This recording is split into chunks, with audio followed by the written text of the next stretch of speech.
Inaasahang maulan sa Hilaga at sa silangang bahagi po ng Luzon at Bicol Region. Light to moderate showers, asahan din o naka-forecast kasama ang Metro Manila. At nalalabi ng Mimaropa o Southern Luzon at Mindanao, patuloy na makakaranas ng maulang panahon, bunsod pa rin ang extension trough maging sa Southern Mindanao. At kailan daw ba nagsisimula ang tag-ulan? Tatalakayin natin.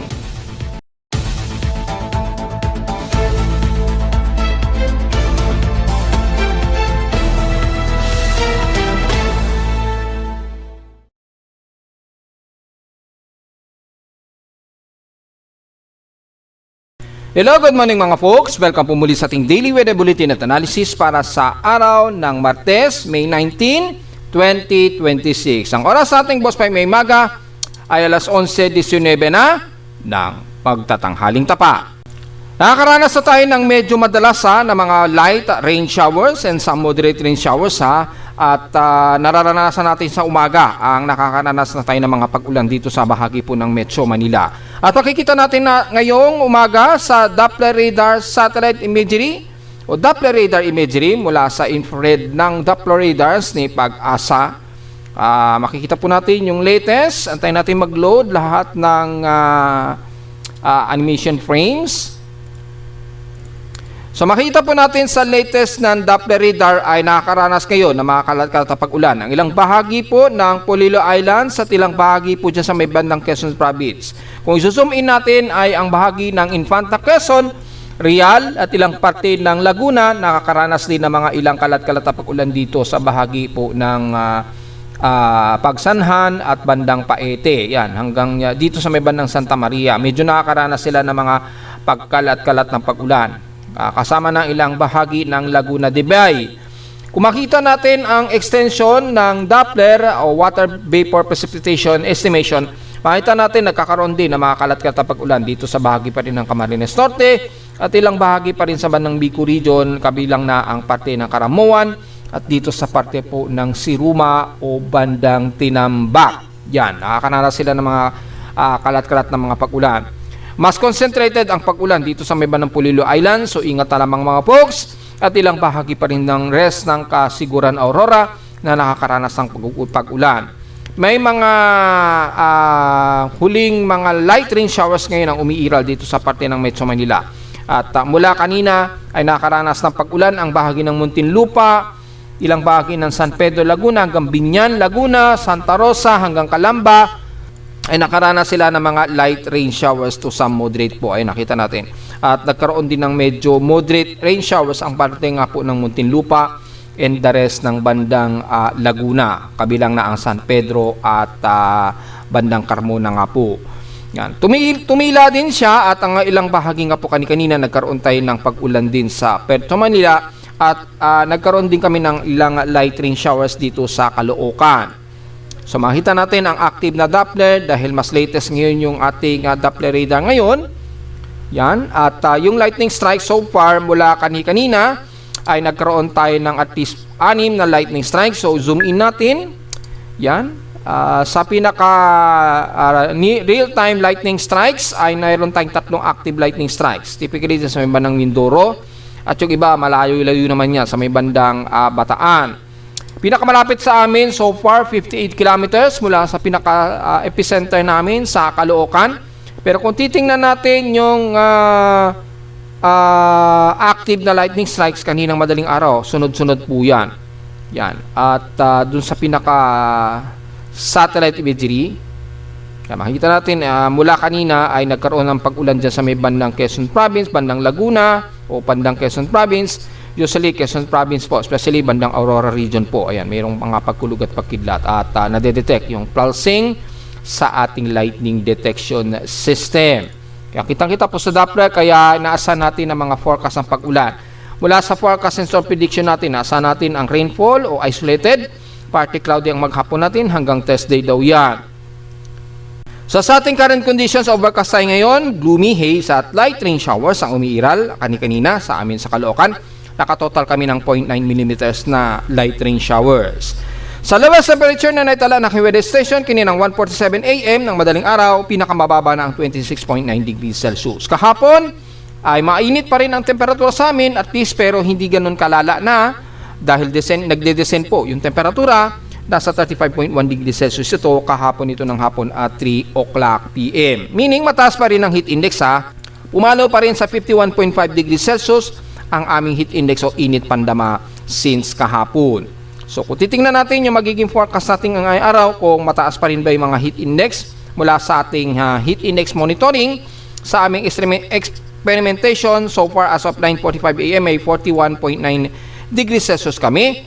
Pero sa forecast, 44 degrees Celsius daw ang expected na forecast. Pinakamataas sa abot daw hanggang 44 degrees Celsius hanggang ngayong tanghali daw mga folks. So ibig sabihin mukhang hindi aabot sa 45 ang aming heat index daw ngayon. Ngayon kung titingnan natin sa init factor ni Pag-asa, mukhang hindi naglo-load ng maayos ang kanilang image. Tayo natin mag-load siguro lahat. Yan, kung makikita natin sa init factor ni Pag-asa, mapapansin natin na mataas pa rin yung kanilang heat index. Kabilang na ang Baler Aurora na may 45 degrees Celsius heat index. Yan, mataas pa rin. At karamihan ay nasa 45 degrees Celsius. Kagaya na lamang sa Cuyo, Palawan, may 45 degrees Celsius din na heat index. Tingnan natin sa pinakamababa. Inaantay pa natin mag-load lahat. So mabagal yung loading ngayon ng 7 ni Pag-asa. Yan, meron pang isang 45 degrees Celsius. Kabilang na ang Gian Eastern Samar na may 45 degrees Celsius din. And the rest, 44 degrees Celsius na po. Kabilang na ang Rojas City, Capiz, Botoan, Agusan del Norte. Kasama na ang yan, San Jose Occidental Mindoro, sorry. Yan, at ano pa, may 44 degrees Celsius. Yun lang, so far nakikita natin hanggang dyan sa may bandang San Jose Occidental Mindoro. So mapapansin natin sa ibang bahagi naman sa mataas pa rin ang heat index sa kanila at ganun din sa forecast in 3 days. Pero kung titingnan natin sa ating heat index forecast ngayong araw mula sa Tuguegarao area, mapapansin natin mataas pa rin ang heat index forecast. 41 degrees Celsius at aabot pa raw ito hanggang 46 degrees Celsius mamayang alas 2 daw ng hapon. So mainit pa rin at mataas pa rin ang forecast ng heat index. Sa Santiago Isabela naman ay 41 degrees Celsius at papalo ito hanggang 44 degrees Celsius mamayang alauna hanggang alas 2 daw yan ng hapon. Sa may bandang Dagupan naman, bandang Pangasinan, mainit pa rin, 43 degrees Celsius, which is mukhang yan na yung pinakamataas nila ngayong maghapon, 43 degrees Celsius. At least, mapapansin natin bahagya na rin nagde-descend yung kanilang temperatura dyan sa Pangasinan. Sa Tarlac naman, Central Luzon, 44 degrees Celsius po, which is pinakamataas na isa inyo daw yan maghapon. So mukhang napapansin natin, descending na rin yung kanilang temperatura dyan. Yan. Sa bahagi naman ng Batangas, ay nasa 44 degrees Celsius po, pero papalo din daw ito ng hanggang 46 degrees Celsius mamayang alauna ng hapon. So magiging maalinsangan at mainit pa rin daw ang panahon ninyo dyan. Sa San Jose Occidental Mindoro, mukhang mababa pero pasok pa rin sa extreme caution ang bahagi ng San Jose, 40 degrees Celsius po at aabot po ito ng 41 degrees Celsius starting mamayang alauna hanggang alas 2 ng hapon. Sa Puerto Princesa, Palawan naman, mataas din, grabe din ang init, 42 degrees Celsius at hanggang 43 degrees Celsius ang itataas niya ngayong tanghali, 12 o'clock hanggang alauna ng hapon. Sa Cebu naman, sa Central Visayas, mainit din, 43 degrees Celsius at papalo ito hanggang 44 degrees Celsius mamayang ngayong alas 12 na po ng tanghali. Pagdating naman sa Mindanao, dito madalas inuulan sila, mapapansin natin mababa ang kanilang heat index. So wala tayong magiging komento, ganon din sa Zamboanga Peninsula dahil po sa ITCZ, mababa ang kanilang heat index. So mostly hanggang Visayas, Luzon hanggang Visayas, patuloy pa rin tayo makakaranas ng maalinsang at mainit na panahon mga folks. Asahan pa rin ang medyo mataas na temperatura. So ganon din ang kasalukuyan natin, highest temperature so far ang bandang Iloilo. Yan. At high heat index naman ang bandang Hacienda Luisita sa Tarlac na may 48 degrees Celsius. So sa ngayon, nakataas ngayon sa dashboard ang thunderstorm advisory sa Visayas area, kanina sa NCR. So tatagal din ito mga around 30 minutes. So most of Visayas kasama na ang Palawan, yan, Kung titingnan natin sa hydrological and rain, hydrological for rain and dam and advisories, makikita natin sa flood advisory section. In thunderstorms, makita natin ang halos ang Visayas ay nakataas po ang areas na ito na mga pag-ulan. So most of Panay Island, Cebu, so most of Visayas nakataas ang forecast ng merong kayong localized thunderstorms na iiral po dyan. So makikita natin dito sa dashboard po, makikita natin kasama na ang Capiz, Negros Oriental, Leyte, yan, Palawan, Bohol, within 30 minutes daw po yan. And the rest, hanggang dyan na yan sa may bandang Cebu, kasama na po ha. So tingnan nyo na lang po, dahil sobrang dami po yan ang apektadong lugar. Pero most main areas, ang Antique, Iloilo, Aklan, Capiz, Negros Occidental at Palawan, kasama po sa mga naka-forecast na indication na magkakaroon tayo ng mga pagkulog at pagkidlat dyan. So mag-ingat na lang po mga folks. Pero diretso tayo sa ating PH 16 in past 24 hours. Nangunguna sa pinakamataas pa rin ang temperatura ang Tugig Ground na may 37.1 degrees Celsius. At sa lawas sa petso sa Baguio naman ay 18 degrees Celsius. So bahagyang mataas ng konti. At sa bahagi naman ng Inulan, ang Alabat, nakatotal sila ng 58.1 mm total rainfall. Sa maximum average sustained wind, Dagupan ay nakatotal sila ng 14.4 km per hour. Hindi kagaya sa amin sa Caloocan ay nasa 11.1 km per hour lamang. Samantala sa ating outside humidity naman ay nasa 80% tayo ngayon, mataas ang concentration ng ating humidity. So nasa cold humid tayo o hot humid. Bumaba ito ng 4% since last hour. Patuloy pa rin ang thunderstormy sa atin na 1,007 hectopascals and steady ito since last hour. So makakananas tayo ng mga pagkulog at pagkidlat base na rin sa reading ng ating barometric sensor. High tide and low tide status natin ay nasa maximum high tide po tayo. So maalon pa rin po tayo pero at least mga 0.5 to 1 meter lamang ang magiging alon sa silangan ng bansa. Medyo nagdi-disorient ngayon ang daloy ng ating weather patterns sa Dagat Pasipiko sa paligid ng Pilipinas. Yung Estelis bahagya pong humihina yung ating Estelis ngayon. Yon, kaya medyo disorient ang galaw ng Estelis. Pero nakakaabot pa rin siya sa silangan ng Pilipinas, kaya nakakaranas tuloy tayo ng mga pagkulog at pagkidlat dito sa eastern section ng bansa natin. Kadalasan dito sa may bandang Luzon. Yan. Kaya nagkakaroon tayo ng mga kalat-kalat ngayon na pag-ulan. Sa ating almanak naman, sumikat ang haring araw kaninang 5:27 AM at lulubog po ito mamayang 6:17 PM. At dahil 7% na po ang illuminated ng ating waxing crescent na liwanag ng buwan, so pwede natin i-report, kaka-moonrise pa lamang po ng ating buwan kaninang 7:37 AM, pero mamayang gabi pa po ng 9:12 PM ito lulubog. Siya nga pala, medyo maganda ang ating air quality ngayon ha, yan o. So magandang ating air quality, mukhang wala tayong problema sa ating air quality so far, mababa. At sa ating local weather outlook naman para ngayong Tuesday and Wednesday, naasahan natin partly cloudy tayo, pataas ang tsansa ng pag-ulan at 100%. Ganon din daw bukas po, pataas ang tsansa ng pag-ulan at 100%. So makakaranas tayo ng mga maulap na himpapuri na may localized thunderstorms sa bandang hapon po. Yan, ganon din bukas ng Miyerkules. Highest and lowest temperature expected maglalaro between 34 to 36 degrees Celsius, mataas ha. At lowest temperature expected ay nasa 26 to 27 degrees Celsius. So diretso agad tayo sa ating ginagamit na satellite imaging mula sa himawari ng satellite Pag-asa. Makikita natin nakakaranas po ng kalat-kalat na pag-ulan. Ang bahagi nga po na ito ng bandang Laguna kasama na ang Quezon Province. Binanggit na natin kanina yan hanggang Camarines Norte po. So maaaring madamay ang Metro Manila, madalas o ulanin ang concentration sa bandang Bulacan, San Jose del Monte at maaaring umabot siya ng bandang Valenzuela, Quezon City. Swertihan na umaabot sa amin sa Caloocan dito sa side po ng Manila Bay po. Yan, nakita natin ang concentration po ng maulap at may mga pag-ulan po dyan iiral.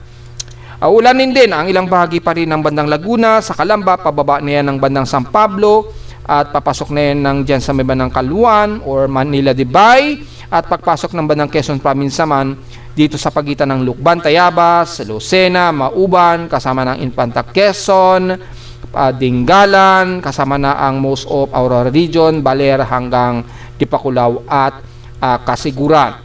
May mga inaasahan tayong mga light to some moderate rain showers at concentration po ang malawakang pag-ulan dyan sa bahagi po ng Pululu Islands. Ingat na lamang kung sakaling magtuloy-tuloy ito at magdala lamang ng payong mga folks, lalo na dyan sa paligid po ng Santa Maria, Paete o halos sa paligid ng Laguna at hanggang Mauban at Atimonan, Quezon. Sa Camarines Norte naman ang paligid ng Kapalionga, Santa Elena, hanggang dyan sa may bandang Calawag, Basod at Dayet, nakakaranas ng mga ilang light to some moderate rain showers. And the rest, magiging maulap po ang buong Kabikulan po kabilang na ang Catanduanes area. So may mga mataas na forecast tayo na isolated rain showers dyan. Umaabot po ng 60 to 70%. And the rest ng Southern Luzon po, nakataas po ang tsansa ng pag-ulan kabilang na ang Romblon, Masbate at ang Romblon nakakaranas ng mga ilang light to some moderate rain showers sa paligid po yan ng Mandiawang hanggang San Agustin, Tablas hanggang dyan sa may ng Santa Fe. Medyo may mga light to moderate. Medyo good thing para maibsan ang grabing init. At sa may bahagi ng Mimaropa, magiging maulap din tayo sa halos buong maghapon. Kasama na ang most of Coron, Palawan, El Nido, ayan, hanggang dyan sa paligid niya ng bandang Oriental at Occidental Mindoro. Light to some moderate rain showers din ang iiral at expected ang mga localized thunderstorms. Magiging katamtaman pero magiging mas maaraw ang bahagi po ng Central Luzon hanggang extreme Northern Luzon po. Ayan, halos wala tayong kaulapan na iiral. So kung i-activate po natin ang Himawari site, makita po natin dito sa pinaka-selection halos walang gaanong kaulapan dito sa may bandang kanluran ng Northern Luzon. Kaya pa rin patuloy kayo na magiging mas hot humid na panahon dyan sa kanluran hanggang Central Luzon. Pero sa silangan ng Northern Luzon, magiging partly cloudy dito sa mostly cloudy po tayo, most of Cagayan Valley. Mula naman sa buong Kabisayaan, magiging katamtaman din tayo. Partly to sa mostly cloudy po tayo at all times, pero magiging maaraw pa rin tayo sa halos buong maghapon mga folks. Magkakaroon tayo ng mga isolated rain showers, kagaya na lamang dito sa bahagi po ng Panay Island at Negros Region. Binanggit na natin na nakataas nga po ang thunderstorm advisory sa halos buong Kabisayaan area kasama ng Cebu, Bohol, Southern Leyte at Eastern Samar Region. Mas probably ang concentration ngayon dyan sa parte ninyo ng bandang Iloilo, patawid na yan ng bandang Guimaras at dito sa may bandang Negros sa Occidental mula dyan sa bahagi ng Lacalota, Himalay Line, Kawayan hanggang Sipalay. Siyempre magiging partly cloudy rin ang buong Cebu, magkakaroon tayo ng mga light rain showers o sa moderate. Panandalian lamang yan, so okay lamang para medyo maibsan po ang grabing init dahil pumapalo pa rin sa at least 40 to 42 degrees Celsius ang inyong magiging heat index o higit pa.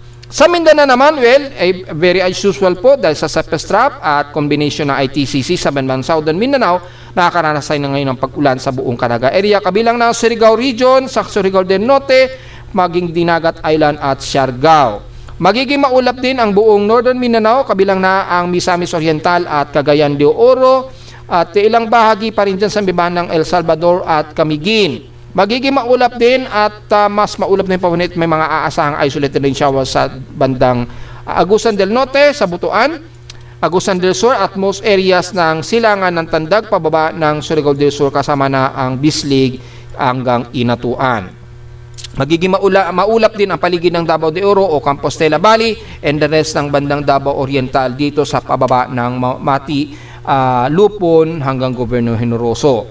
Magiging katamtaman ang City of Davao, ilang bahagi ng Davao del Norte hanggang dyan na yan sa bandang Davao Occidental. Isolated lang din ang mga pag-ulan na may pagkilat at pagulugang iiral kasama na ang General Santos City at the rest ng Southern Cotabato o South Cotabato, Sultan Kudarat, Coronadal at magiging light to some moderate rain showers din tayo sa miman ng Maguindanao del Norte at most of Lanao Region. So Mapalanao del Sur man yan o Lanao del Norte. Magiging maulap din at kalat-kalat na pag-ulan, may ilang light to some moderate rain showers ang iira sa miban ng Zamboanga, Sibugay and the rest ng Zamboanga del Sur po. So magiging maulan po o kalat-kalat na pag-ulan po dyan na naka-forecast sa inyo maghapon. 80 to 100% daw yan, kabilang ng isla ng Basilan at Hulusulu. So very gloomy po ang halos buong bansa. May mga pagsilip ng sikat ng araw, so bahagyang medyo mababa o descending ang ating temperatura. At least medyo maibsan tayo ng sobrang init kapag nagkaroon tayo ng mas makulimlim na paligid at may mga ilang kalat-kalat na pag-ulan. Kabilang na nga po dito sa bahagi po ng Luzon, especially dyan sa miman ng Quezon Province na nadadamay ang Metro Manila sa outer trough ng pag-ulan. Well, silipin natin itong C98W. Bagamat ito ay isa na pong low pressure area o invest, pero nasa loob pa rin ito ng Philippine Area of Responsibility. Nasa loob pa rin ng PAR. Yan, double check natin kung lumabas na nga ito. So, outside par na siya. So, nakalabas na pala siya ng Philippine Area of Responsibility ngayong umaga lamang. Yan. So, kakalabas lamang niya. Yan. Pero dahil wala nang masyado epekto ito sa Pilipinas at hindi na ito banta at consider na natin po na nalusaw yan at subtropical storm na nga po siya, wala na po yung magiging banta. Pero mapapansin natin ay halos malakas pa rin ang sirkulasyon ng kanyang hangin. So, nakaka-recover pa rin siya, ha? Mula nang ito ay mamataan noong isang araw, mga alas 8 ng gabi po. Yan. Wala tayong masyadong concern dyan mga folks, pero natiling nakatutok yan sa ating tropical cyclone sector bilang isang shallow trough circulation na nagpapaulan ngayon silang bahagi dito sa may bandang Okinawa Prefecture. Yan, malapit sa may bandang southern part ng Japan. Ayun, medyo may circulation pa rin siya. Kaya makukonsider pa rin siyang active low pressure area pero napakahilaw na lamang ng kanyang sirkulasyon. Magdadala ng ilang mabugsong hangin dyan sa may bandang isla ng Okinawa Prefecture at may mga ilang mga pag-ulan din po kahit papaano dyan. Ayun, lumalaban pa rin ang sirkulasyon niya despite na nagkakaroon ng frontal system na umiiral pero wala na pong significant ensemble na nakataas para sa kanya. Kasi consider na nga po yan, isa na namang siyang shallow remnant pero nanatiling active low pressure area siya as subtropical storm.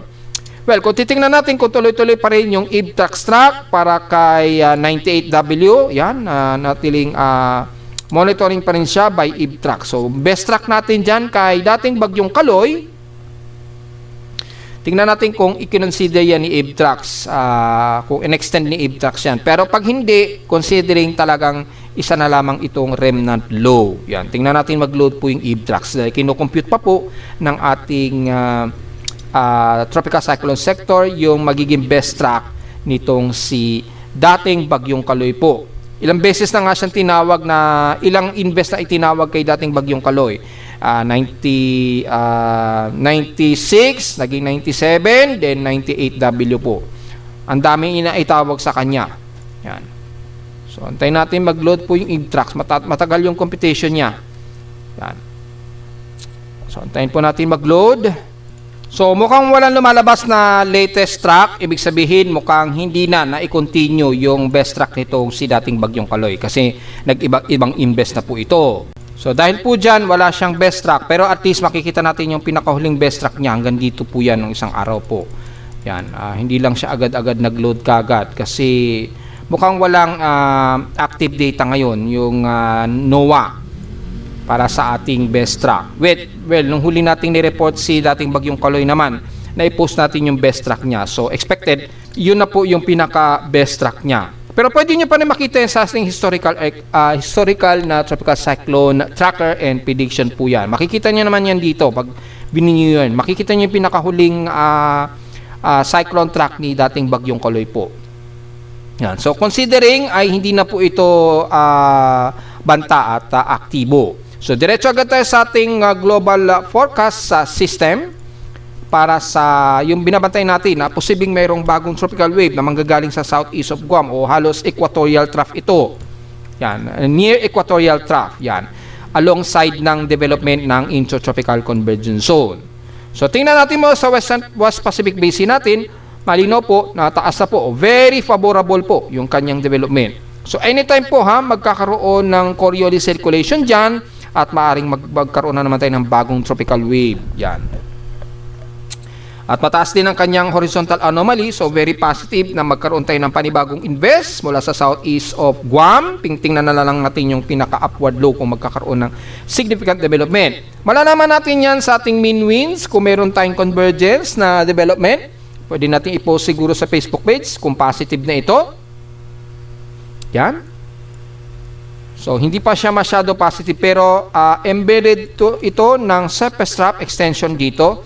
So, maaaring merong mabuo dito panibago mula sa southeast of Guam po. Pero very disorganized pa kaya hindi pa natin maiko-consider yan. Kailangan magkaroon ng complete Coriolis. Halos sa equatorial trough pa rin po siya. Pero positively, at least 22 km per hour ang kanyang circulation at mataas na rin yung kanyang vorticity. Yan. Inasa natin tumataas yung kanyang vorticity. Nagkakaroon ng mga series of vorticity dyan alongside ng intertropical convergence zone.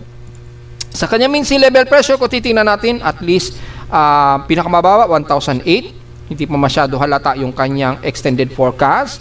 Kaya hindi pa natin pwedeng makonclude sa ngayon yan, gaya nga po ng inaasa natin, starting ngayong araw onwards, dyan natin malalaman ang development. Dahil mula sa ating Tropical Cyclone Activity Genesis, meron siyang at least 40% na may maaari tayong mamamataan dyan na mga tropical wave at posibleng magkaroon ng panibagong invest. Yan. May 21 po yung extension ng forecast niya. Pero within 144 hours period, yan, within 144 hours period po, para malaman natin yung pinaka-latest Genesis, ayan, umabot po sa 50%. So, maaaring may mabuo dito ha, sa may bandang southeast of Guam. And then, mapapansin natin, kumikilos ito pa north-westward. Yan. May mga ilang empirical forecast, hindi daw ito lalapit sa bansa. Pero may maliit na posibilidad, ito ay pumasok ng Philippine Area of Responsibility. Yan. Pero magno-northward ito kalaunan. Yan. Ganyan daw ang nakikita ng mga empirical forecast ng pagkilos. By May 24 ang forecast po nito ha. And then May 25, tingnan natin kung pa-northwestward ang galaw niya. Yan. May 25 po ito. Yan o. So mapapansin natin pa-northwestward po ang nakikita ang galaw nito. Manggagaling siya dito and then paganyan. Yan. Tila pa ganyan at mukhang medyo lili siya ng konti sa pinaka lupain natin sa bansa, pero may maliit na potential na ito ay makakapasok pa rin ng Philippine Area of Responsibility. Sa ngayon nga lang ay maliit ang tsansa nito na tumama o lumapit man lang sa anumang kalupaan sa bansa sa ngayon. Kung titingnan po natin yung pinaka probability using computer models mula kay GFS, mapapansin natin, ito po siya, mabubuo siya sa southeast of Guam and then mag-northwestward ito. Ayan o. So, dito, masyadong malayo yung track kay GFS at walang nakikitaan na ito ay papasok daw ng Philippine Area of Responsibility. So, kung ganyan ang magiging forecast niya, well, good news po yan. Walang masyadong magiging banta sa Pilipinas. Pero makakapag-enhance yan ng ITCC sa may bandang south ng Mindanao na magdudulot po ng mga kalat-kalat na mga pag-ulan po. Yan. Nagpaparamdam na rin yung southwesterly trade wind dito sa may bandang Indian Ocean po. Yan, o. Kaya makapal po yung mga water vapor dyan at series na mga pag-ulan. Wala pa masyado dito sa malapit sa Palawan sa timog kanluran ng bansa. So malayo-layo pa talaga. Mga susunod pa na buwan natin medyo mararamdaman yan.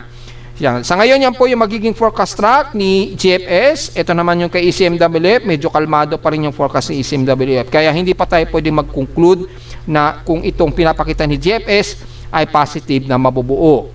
Ang magkatugma lang sa kanila yung West Pacific Basin na positive, mayroong favorable nga po na maaaring may mabuo po dyan hanggang ditong susunod po na linggo po. Starting nga po ngayong araw, di ba? Binanggit na natin yan ilang nakarang araw pa. Mga nakarang araw binanggit na natin yan na mga May 19 onwards, maaaring meron tayong bagong mamamataan na panibagong tropical wave kung hindi man ay isang low pressure area na naman bago matapos ang month of May. So at least malinaw po yan dahil pinakita na rin ng Global Tropics Hazard. Samantala sa ating real-time daily vegetation at drought sa Pilipinas, although nakataas pa rin ang drought warning lalo na sa bahagi pa rin ng extreme Northern Luzon sa kanluran. At ganun din kasama ang Metro Manila at Bicol region o most of Southern Luzon. At mapapansin natin as tumataas naman yung mga average rainfall dito sa bahagi po ng Mindanao area po. Yan. Mas mababa yung drought classification sa bandang Mindanao. At mula sa ating 1-month drought stock ng ating monitoring, mapapansin natin most of higher average rainfall ay ang halos buong Mindanao po. At yung silangang bahagi ng bansa, medyo napapansin natin, tumataas din po yung mga average rainfall dyan. Well, typically, medyo mas nauuna silang naaabutan po ng water precipitation level dyan. Kabilang na dito sa bahagi nga po ng silangan ng Northern Luzon, yan sa may bandang Cagayan Valley. Yan. At least, medyo wet po ang paligid niyan dyan. Hindi kagaya sa amin sa kanluran, mapapansin nyo po, halos talagang tuyo o drought ang nararanasan namin kasama na ang muus of Calabarzon sa kanluran, Central Luzon, yan, Pangasinan at Ilocos region po. Yan, halos tuyo po talaga ang bahagi ng yan. Ganon din silang bahagi ng Western Visayas, sa may bandang Panay Island at ilang parte ng Negros region po at Palawan. At least dito sa may bandang Palawan, bagamat medyo mababa ang pagka-drought, Pero dito sa area nga po, makikita nyo po dito, mataas talaga ang ating drought index, kasama talaga ang Metro Manila. So mapapansin natin, mataas na rin ang classification ng pag-ulan sa bandang Mindanao at dito nga po sa may bandang Aurora region, kung saan ay hanggang ngayon, medyo nakakaranas na tayo ng sunod-sunod na mga kalat-kalat ang mga pag-ulan po dyan. So malinaw yan mga folks, at diretso agad tayo sa ating ulat lindol. Yan, mukhang mula kagabi hanggang madaling araw ha, at ngayong umaga, nagkaroon tayo ng mga minor earthquakes po. As of 8:15 AM at nitong mga 10:39 AM, meron ding mga pagyanig dyan. Although mukhang mga magnitude 3 plus ito, hindi naman nakikitaan na magnitude 4. Double check natin sa pamagitan ng data feed ni PBOX mula kaninang madaling araw. Sa Governor Generoso, mayroong magnitude 4.6 na may lalim na epicentral depth of 39 km po ito. Naganap 2:06 AM ng madaling araw, so hindi yan na-detect sa amin sa Caloocan dahil magnitude 4 lamang ito. Yan, at nasa karagatan pa, so walang sapat na energy na makapag-travel yung relay waves. And then mula kanina ay wala naman tayo na-detect na bagong magnitude 4, pero malapit sa amin sa Caloocan, tingnan natin mga bandang 8:15 AM. Double check natin yan, mga 8:15 AM. So 8:16 dito yan sa San Antonio, Zambales. Or dito, mga 8:14 o mga 8:14 o 8:15. Ayun, magnitude 3.8, mas malakas. At 18 km depth lamang sa may Iba, Zambales. Yan, na-detect yan ang aking seismograph. At nito lamang mga 10:39 AM o 38. Ayan, 10:39. Makalalaman natin dito kung ano yan. Walang 10 o'clock. So ano ito? Kasi dito mga nasa 10 o'clock O yun 10:38 o 10:39 ngayong umaga. Pero walang record si PBOX. So dito tayo nagtataka. Yun wala 11 o'clock agad. Pagkatapos ng 9:55 ay 11 o'clock agad. Wala siyang recorded ng kaninang 10 o'clock. So ano kaya ito? Ano kaya itong lugar na ito malapit din sa amin? Siguro Iba, Zambales din yan o aftershocks ni Iba, Zambales. At least may idea po tayo. O posible dito sa may bandang Polillo Islands dahil malawak po yung cluster ng lindol dyan sa paligid pa rin ng Polillo Islands po. At marami na rin kagad yung mga recorded earthquakes natin mula kanina at meron agad tayong isang magnitude 4.0. So diretso agad tayo sa ating historical earthquake data. Bilangin natin yung total earthquakes natin. Earthquakes natin for the month of May. Yan. Total earthquakes natin ngayon ay nasa 606 total earthquakes na tayo. 579 dito is magnitude 2.0 pataas. 23 sa magnitude 4, tatlong magnitude 5 at isang magnitude 6. Pinakamarami ang cluster na ngayon o pa rin dito sa bahagi pa rin ng southeastern Mindanao. Sa Luzon naman, mostly ang bandang Polillo Islands. Dito sa paligid ng Batangas, dumadami na rin, around 59, at sa may bandang Northern Luzon, dyan sa Kanluran, around 75 clustered earthquake po. So, nabanggit na natin na mataas po yung pressure dito, o pressure points ng ating tectonic plate. So, kaya activate po natin yung ating tectonic plates dyan. Yan, itong plate na ito ang tumataas po. Yan sa paligid na yan. Ayan, yung extension na yan, hanggang, yan. Kasama na ang Manila plate, yan yung karugtong niyan. At dito naman sa may bandang Mindanao, yung ating eastern plate pa rin. Yan, yung dalawang tectonic plates na yan, mataas na po yung pressure points niyan. So, anytime na lamang, pwedeng mag-produce yan ng mas malakas na pag-inig. At least may idea po tayo mga folks, yung area na yan mga folks, yung mostly na mataas ang pressure point ng tectonic plate. Maaring biglang gumalaw po yan anytime po So, alisto na lamang po tayo mga folks. Lalo na sa may bandang Quezon Province at bandang pagitan po ng bandang Batangas po. Dumadalas-dalas naman ang pagyanig po dyan mga folks. So again, nasa total of 606 total earthquakes na po tayo mga folks. At narito naman ang ating 3-day to the weather forecast para sa araw ng Martes, May 19, 2026.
At hanggang dito na lang po ating Daily Weather Bulletin at Analysis para sa araw ng Martes, May 19, 2026. Huwag pong kalilimutan na mag-like, share, subscribe po sa ating YouTube channel at visit lamang anytime sa ating website na www.pimoweather.com para sa ibabang detalye na gusto nyo malaman na hindi natin isama ngayong magtatanghali na actually.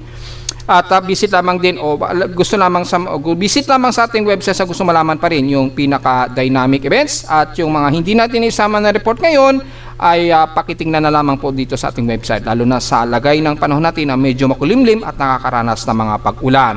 So visit din sa ating website sa gusto malaman pa rin ng pinaka-dynamic events mula sa reading ng ating aparatos sa Caloocan at sa data feeds mula sa iba't ibang weather agencies. Maraming salamat po mga folks at magandang araw po sa ating lahat.